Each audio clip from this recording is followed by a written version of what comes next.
Bye.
मंदिर के आई थे लोग फूल प्रसाद पहलू का बोले छे अरे मुझ पहले कि नहीं पहले तुम क्या बोला गो ए मां हमें होलिया पालिया लोग को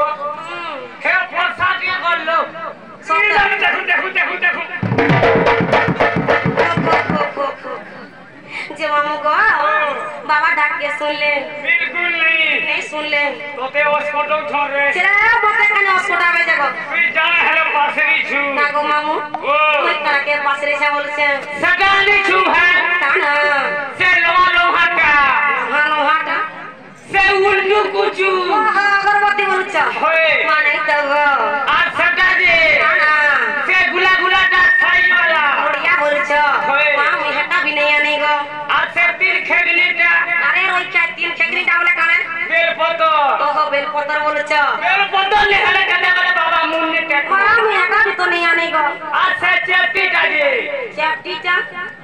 सिंदूर को करे सब हेला देख बाबा सुन सुन आज से लाल लाल दाजे लाल लाल टा कागो हे मोनारपुर करे पूजा सब हेले की सुन सुन हेले कने वाले बाबा ने मामू गो भक्ति जदी थिबा गो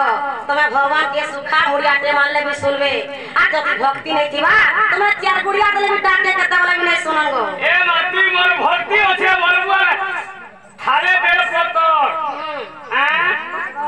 गोरे पूरा धरे के जीवू अरे मंदिर जी भले मुनु कोइ थिबा यार काटे वाला आला भी और यार पान धान लोनी थिबा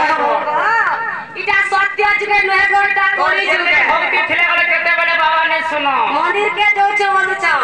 3 केजी पोड़ो 2 केजी लिपस्टिक लगो छ मंदिर जो छ गो हटा बाबा सुनबे मा कान नहीं सुनबे गो कता बंधु छे नी अरे ओई क्या जे मामू गो